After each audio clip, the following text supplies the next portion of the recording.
G'day everyone, it's James Davis from the Pax8 Academy down here in APAC again, and I'm doing another TSP talk episode, and this time I've got Jason from ISO 365. Thanks for joining me, Jason. Thanks for having me, James. Well, a bit excited about this topic. It's probably a weird topic to get excited about, but we've had some conversations ongoing for a while, and I thought it'd be great to finally have you on here and just talk about like the ISO stuff and maintaining compliance, because a lot of the partners out there, the MSPs that are starting to do more and more security, are starting to become aware of this need. And I'll just, a good starting point to ask you a question is, what actually is ISO? What is it? Yeah, good question.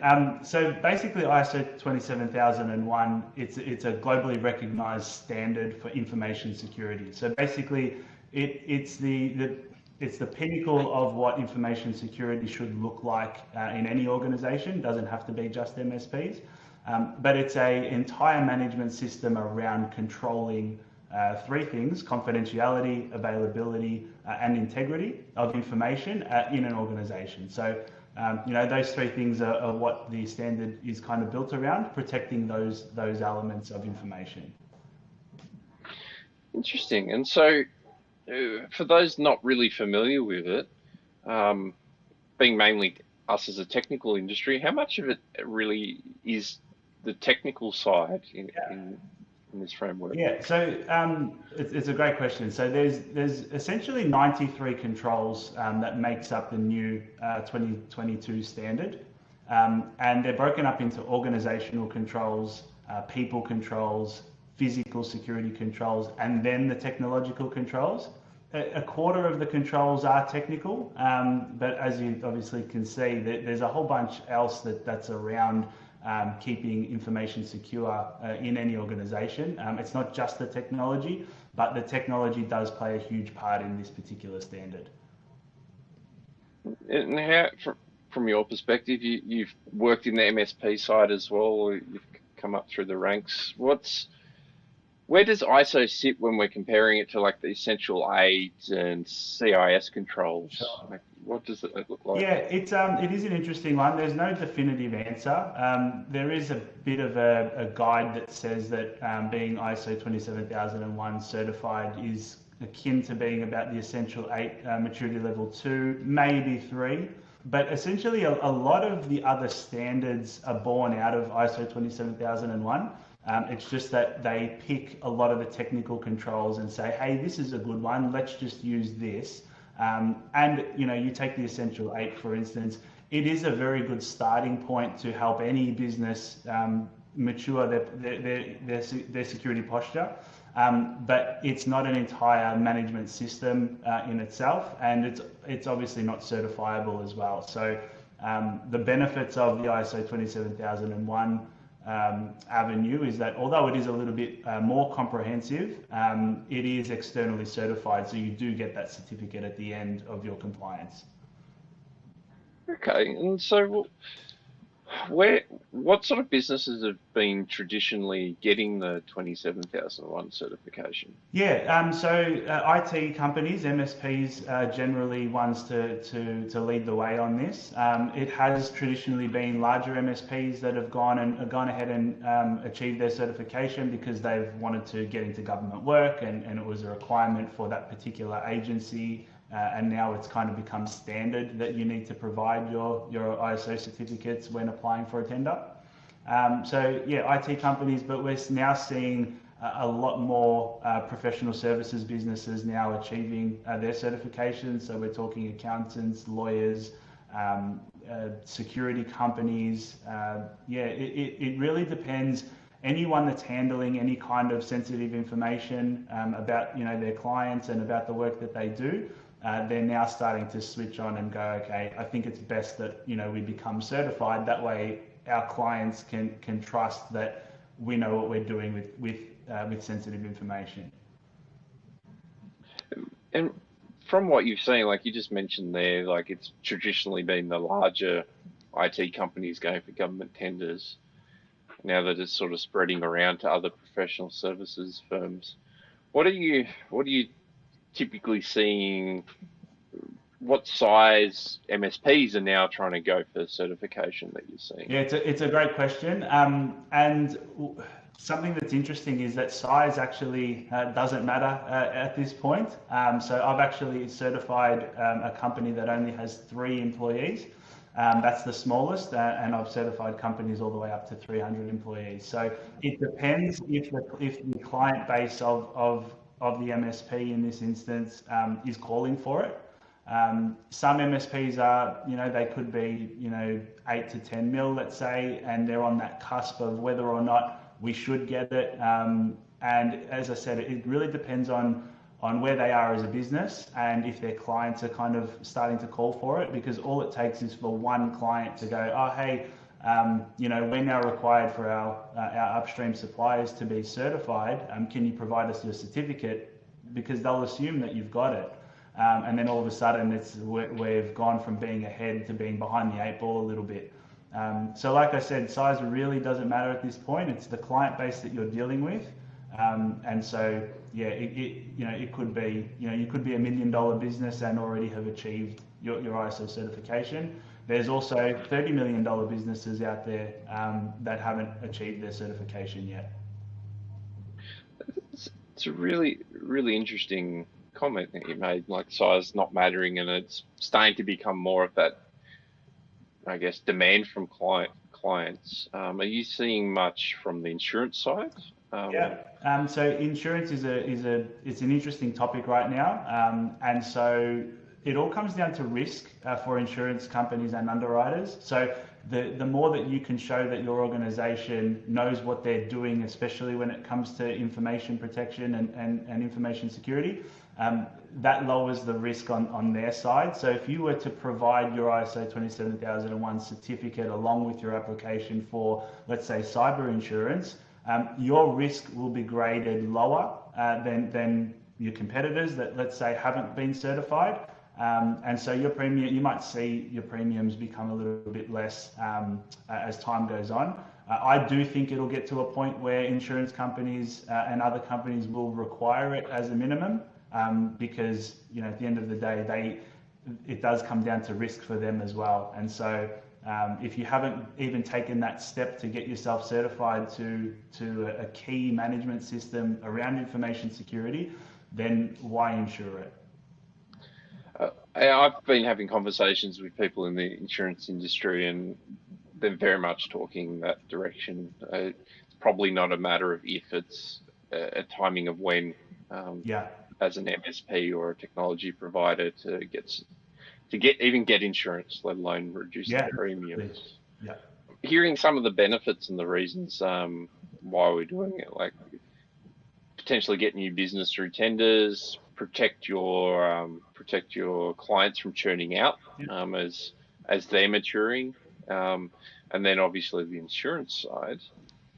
You mentioned earlier before around, that example of a client might turn around and say, "Where's your certificate?" Now you're on the back foot. Yeah.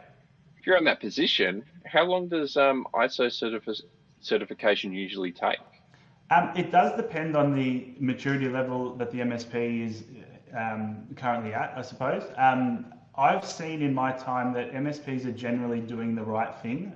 So, I liken it to the fact that they're probably 75% of the way there already, which is surprising to a lot of MSPs when I tell them that figure. But it's because there's so much around the standard that isn't technology that they probably wouldn't have an idea about, and that's where they kind of need that help. But yeah, from a technology perspective, if the MSP has been taking their information security seriously already, they already have the technology that's required by the standard installed and running and implemented. They're already analyzing inbound threats and all that kind of stuff for their clients and likely themselves.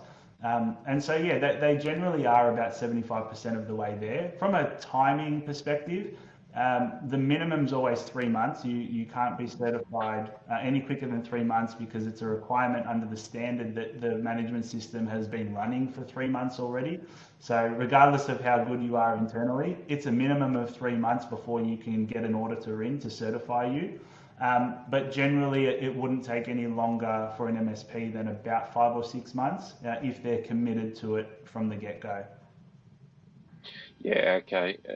And from your experience, how many people are able to fully commit to that and then actually execute on that? I find that once the MSP is committed and they go, yep, we need to get this, let's do it. They'll plug it into their existing management framework. Whether that's EOS or whether that's the Gazelles framework, and they'll commit to it. And once they're committed, once you get that leadership commitment and that the commitment from the technology team, which usually isn't hard because they want this stuff as quickly as possible. Generally, with that commitment up front, you could get certified within that 3 to 4 month band because, as I said, we're already 75% of the way there generally, and it's about getting the rest of the way. So, that's probably the lead time, I would say. Okay. And if you're starting from scratch, let's say we're not that mature that you're talking about. Yeah.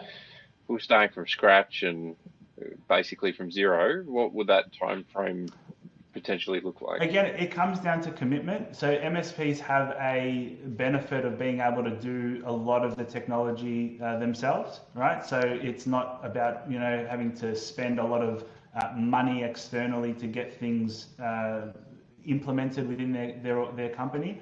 So if they can commit from a time perspective, if they can commit their technology team or a couple of guys from their tech side to actually implement the missing controls, then again they're not too far behind. It's a little bit harder for companies outside of MSP where they do need to engage their MSP to do a lot of these projects, because then it's contingent on how busy the MSP is as well and how they can prioritize. So it's a little bit harder from an outside of the MSP perspective, from a time frame perspective, because they can't just do the stuff themselves. An MSP could spend 10, 12 hours a day if they really wanted to, actually implementing some of these controls, whereas a non-MSP obviously would need to work in line with what their MSP can do for them at that time.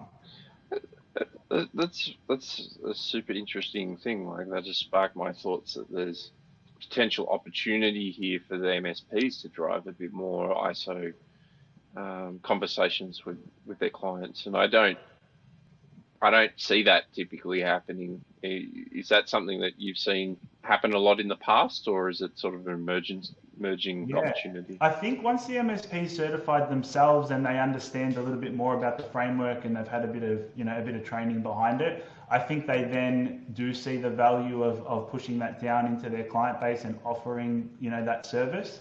And so because they are the MSP, if they do start an ISO 27001 project with their clients, the good thing is that the projects will then come back around to that MSP for them to actually implement. So it is a good avenue to get some of the existing clients that they have that are probably keeping some of these important projects on the back burner.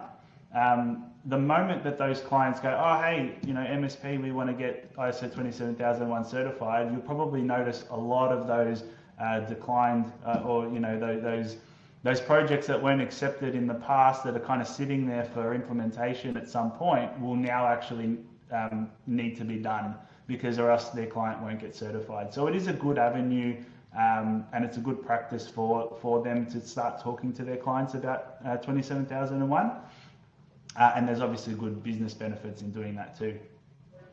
Just jumping around a little bit, and I've just gotten certified. I went through the process. It might have taken me 6 to 8 months. I'm a bit of a slower executor. What happens then? You're certified. Yeah. What does that now mean for you, and what do you then need to do?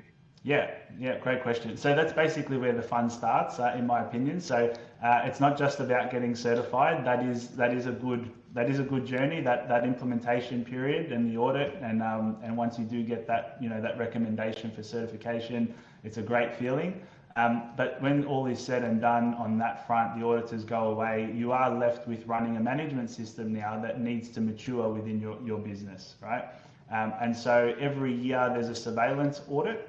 So the auditors will come back and they'll spend some time with you. They'll have a look at the system again, have a look at the evidence of you actually doing what you say that you'll be doing.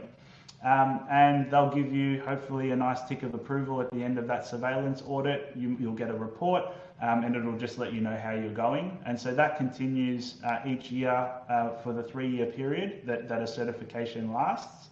And then on the 4th year, you go for recertification. So we basically do,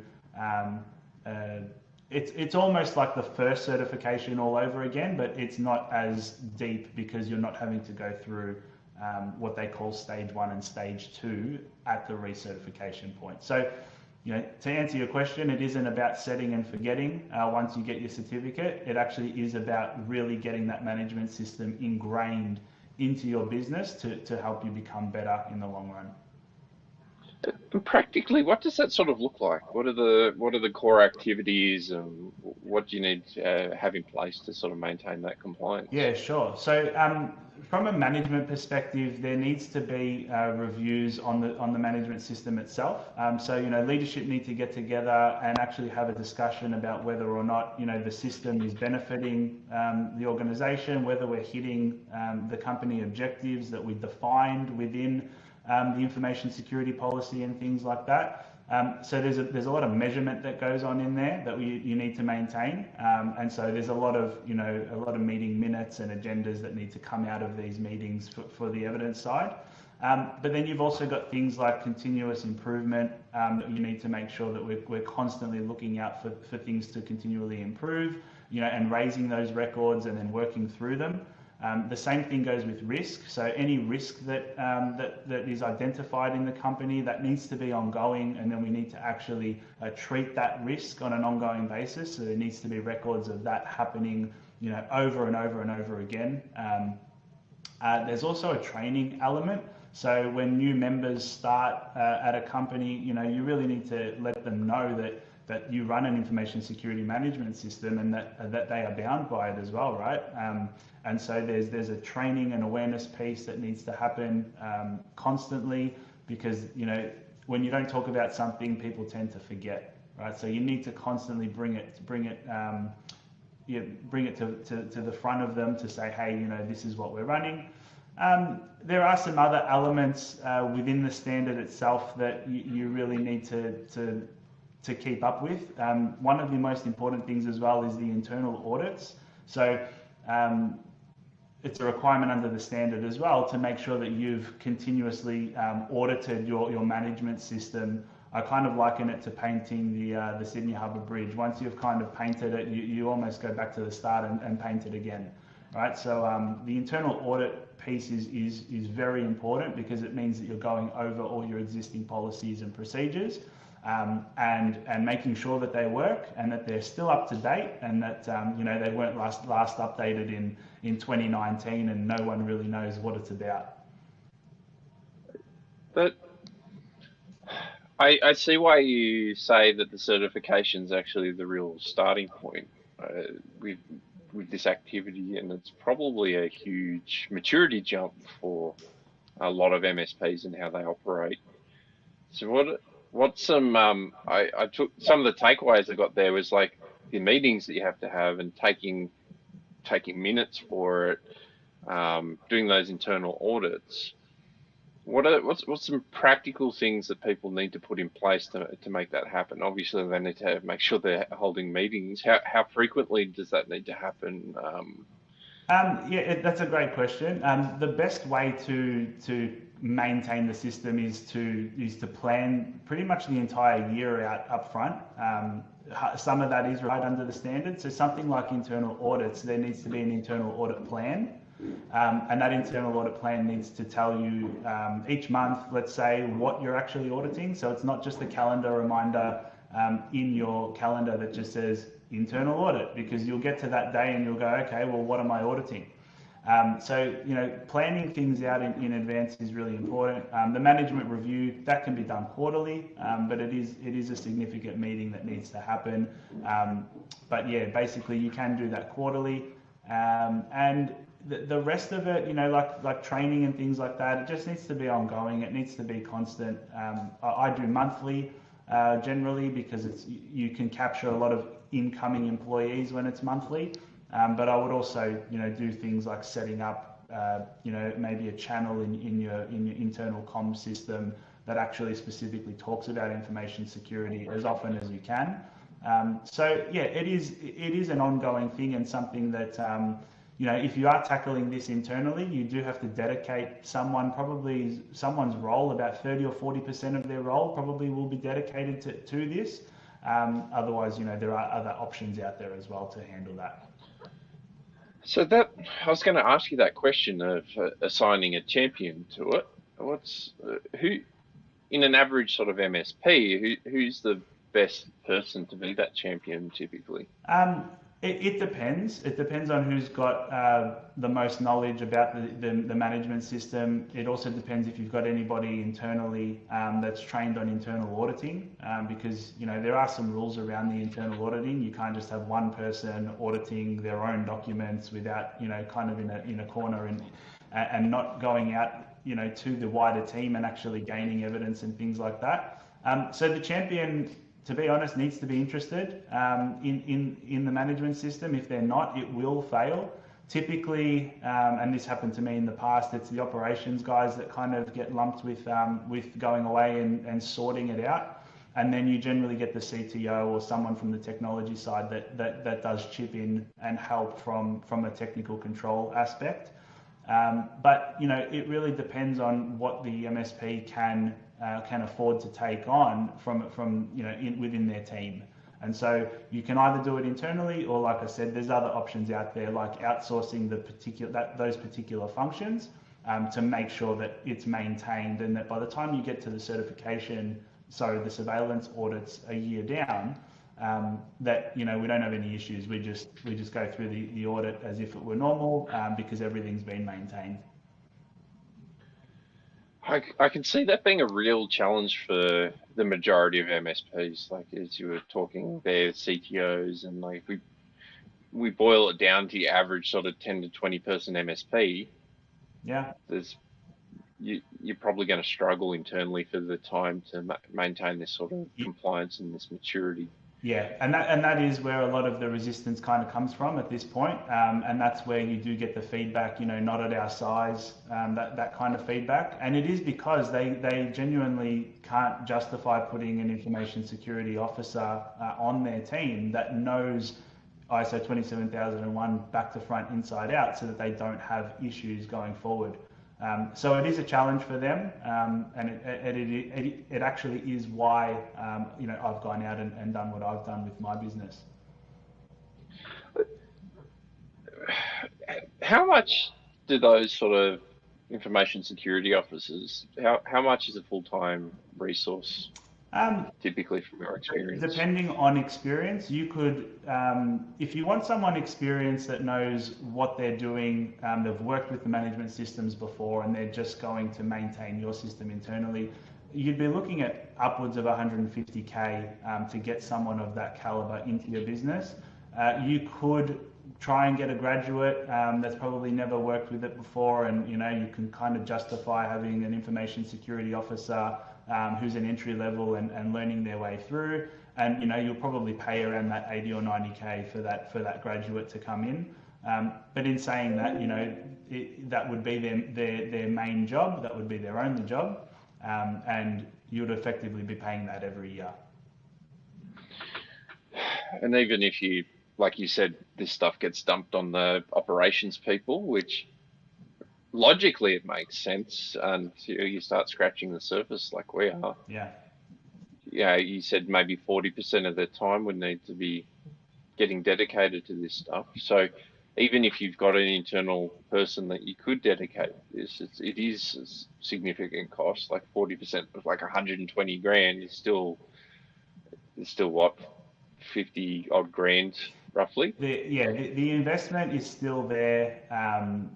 On trying to get an existing person to do it, it can become quite taxing. And generally what happens, in my experience with what I've seen in the past, is that if it is an internal person, like an operations manager, that does have a very important day job, mind you, they will inevitably, skip a month's audit. The second month's audit will come along. They'll have another meeting. They'll skip that. You all of a sudden, 3 months in, you haven't maintained the system. Things are starting to pile up. You've got a management review meeting coming up that you've got no information on.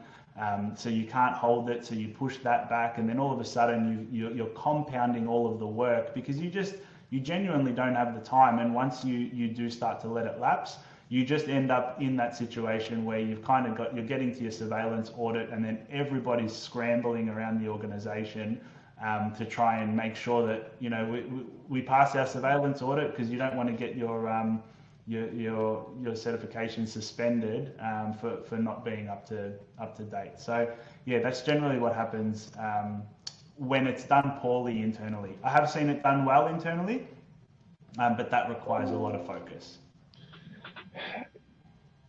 Well, just a question. Like maybe I do have the capacity and bandwidth. I've got someone that's interested in it.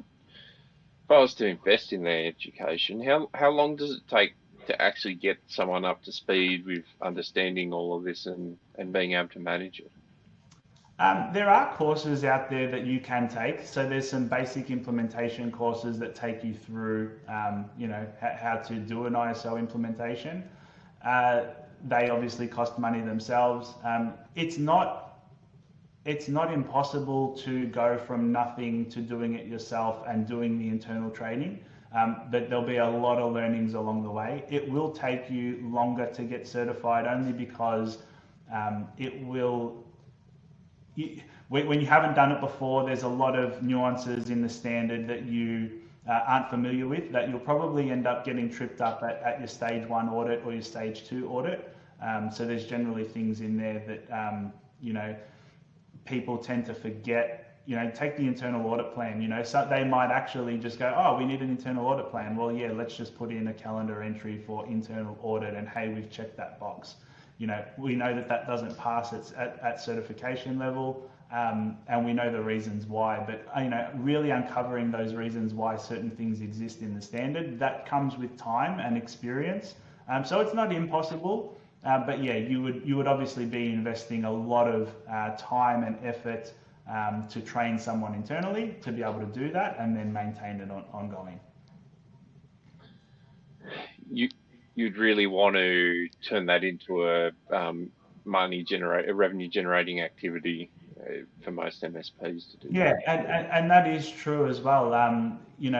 When MSP's main focus should be about actually, generating revenue, right? So, even if you were to go down that avenue of training up an implementer within your team, quickly the focus would turn to, okay, how do we do an implementation at our client level? And then at what point does that person get overloaded to the point where their own management system starts to suffer, right?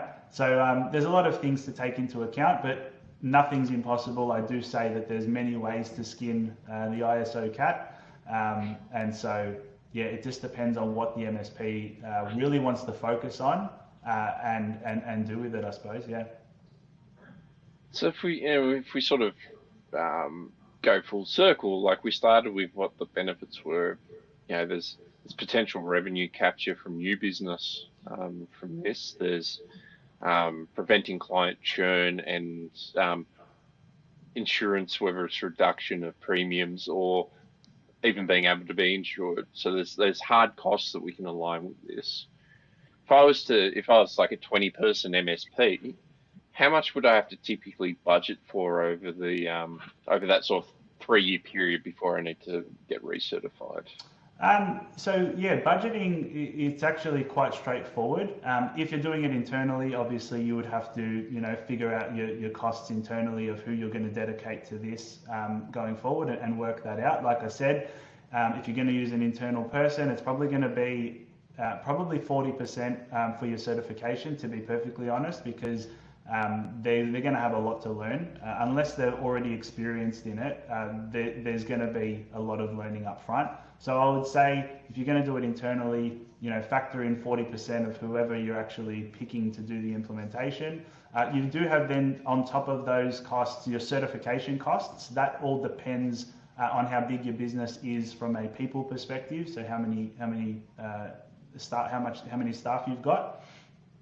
And also how many sites and offices you've got. Data centers are included as sites as well, so you may not think about that. So the costs of certification does vary depending on the business size. So it's probably a bit hard to give you an estimate, on this session here. But if we were to assume, from a certification perspective, a business with less than 50 employees, and they probably have 1 or 2 sites, let's say one in Melbourne, one in Sydney, you would estimate that your certification costs are going to be anywhere between 12 and 15 grand. And then each year you'll have a surveillance cost, and they're usually less. And then you've got your recertification cost again in that 4th year. So there is a significant investment from the certification bodies as well that you need to factor in. But you can actually figure out how much this thing's going to cost you before you even start your project by getting all your quotes up front. And from a different perspective, if you're not doing it internally and you are outsourcing the implementation and even the ongoing support for it, those costs can be quoted up front as well. Okay, so I know this is a piece of string question like that we did, but that gives good indication. Like if I boil that down to what we said, basically 12 grand a year in the actual licensing body costs. Yeah. And 30 to 40 grand worth of labour, depending on how you're going about it. So, for an average MSP, maybe it's 50K a year. It sounds like a lot, but when I'm thinking about my ability to be insured and reducing premiums, the ability to get drive new business and retain business, 50 grand's not a lot for an average MSP.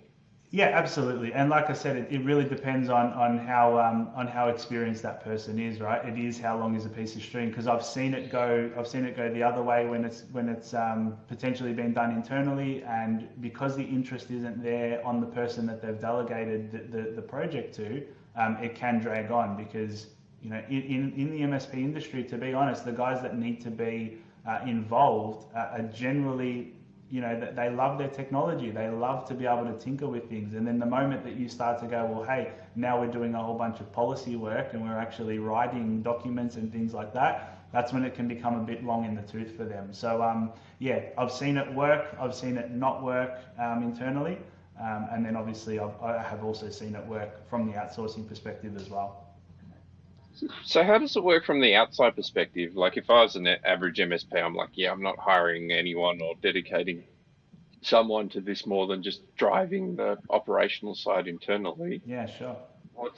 What does it look like from an outside? What are you looking for typically from someone?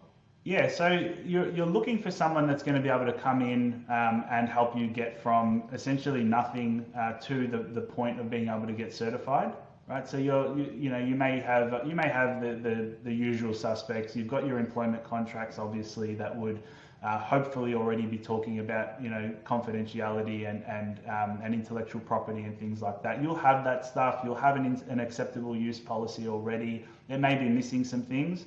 But you'll have some of that stuff up front. But what you're really looking for is someone to come in and take you on the entire journey from essentially nothing to that point of certification.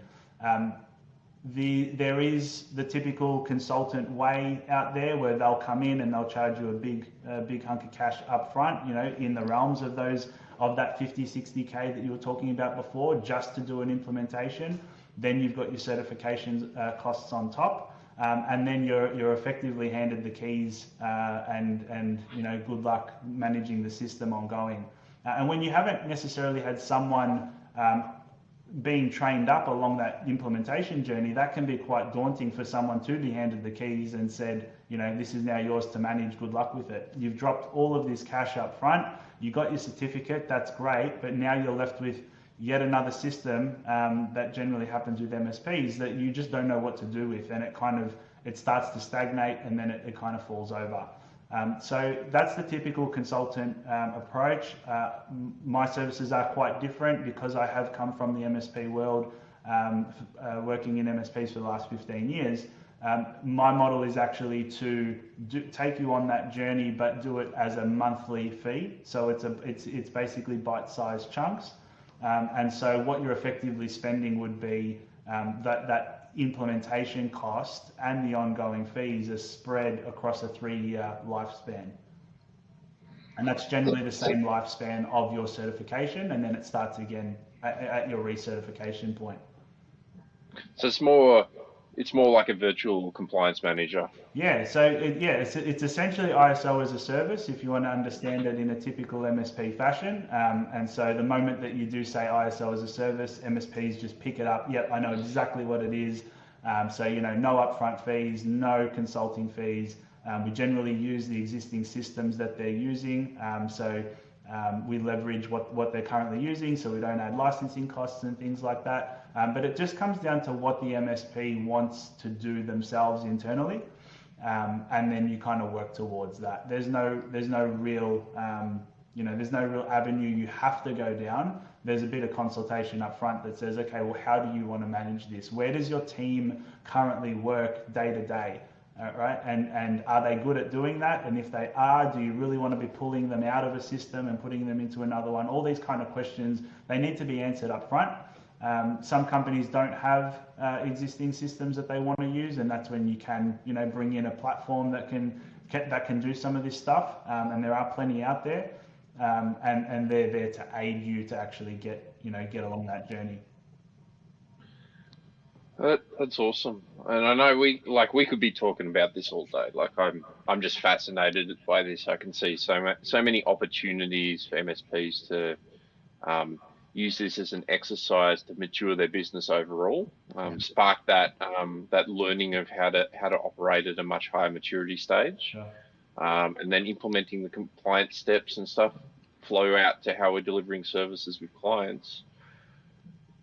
If you were to if you would want to share like the main takeaway you want to leave people with that sat through and listened to us today, Yeah. what would you leave them with to think about and a next step if they're considering ISO? Yeah, sure. I kind of got asked a similar question last week, and my answer was pretty simple. I want to get to the point where every MSP in Australia is actually certified to an information security management system. It can be with my help, it can be with other people's help. I really don't mind. But we're not going to get to the end state that we're going to, that we want to be, which is at the, by 2030, Australia to be the most cybersecurity, the cyber conscious country in the world, right? We're not going to get there if we're not investing early on now, I suppose. And so if anyone actually is thinking about getting their ISO 27001 certification, I'd say really start looking into it. Talk to somebody about it, talk to me or talk to someone that you know that has been certified. Actually get some facts about the process, because there are a lot of myths out there. Like I said, there's a lot of myths about it being too time consuming, too expensive, too hard to achieve, it's only for the big end of town. All of these kind of myths that have kind of stuck around, and no one's really counted those, right? So it's about getting the facts, getting your costings up front, because you can, right? It's not very hard to actually get that, to budget for it, and really actually just dive in and have a look and see, if you could do it. And if you can, I highly suggest that, you go through that process, because the benefits far outweigh any of the costs that you're going to incur along the way. And it will help us all get to that end state in 2030, which is what we're trying to achieve. I love that mission, and I'm behind it too. The more I think the majority of the industry wants to be a lot more professional. They just don't know how to go about it. So I think my perspective from this is, if you're looking for a competitive advantage in a very, very highly competitive environment, this is one place to go and look, and then look at leveraging it properly. So Yeah. it's been awesome having you on, Jason, and no doubt we'll have you on again, and we'll be seeing you around the Pax8 ecosystem a lot. So yeah, thanks for joining me, and I look forward to talking to you again. Awesome. Thanks, James. It was great to be on. Thanks.